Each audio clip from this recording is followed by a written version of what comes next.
Nay. Nay. Hi! May pinapatanong sa'yo si Wengay. Eh, mali. Si Wengay. Ano daw, may pinapatanong. Ano daw yung 5 S na parte ng katawan ng babae? Na nagpapasa sa letter S. Ano? Singit, sakong, siko. Oh. Ano pa ba? Yan, no? Yun, no? Suso. Oh. Isa na lang. Oh. Ano yung isa? Ano yung isa? Hindi ko alam. Sabi ni sugo. Sugo. Bakit sugo?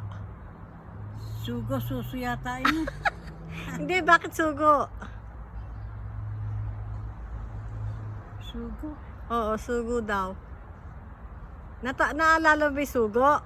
Yung mani? Yung sugong mani? Sugo. Alam mo na yon. Oo. Ano yung sugo? Mani. Ay, di parte ng katawan ng babae. Oo nga. Naputay. Mga nagpapatanong sa inyo, no? Ito, yun daw mga kilala mong tao sa buhay. Napatanong. Ano daw tawag mo kay Tess?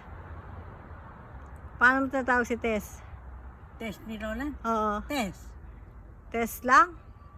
Ano yung tawag mo sa kanya dati? Test. Tess? Ay kay Weng? Wengay. Ay kay Tess? Test. Ay kay Lorna? Lorna T.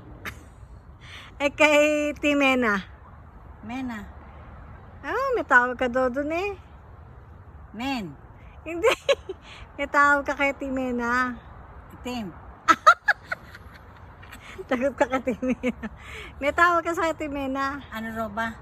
Isipin mo, ano ba tawag mo kay Timena? Wala akong alam mo. Sabi nila, Kira. Oo Oo, nga. ano? Kirara. Oh, see? Ba't yun na matandaan? Nakalimutan.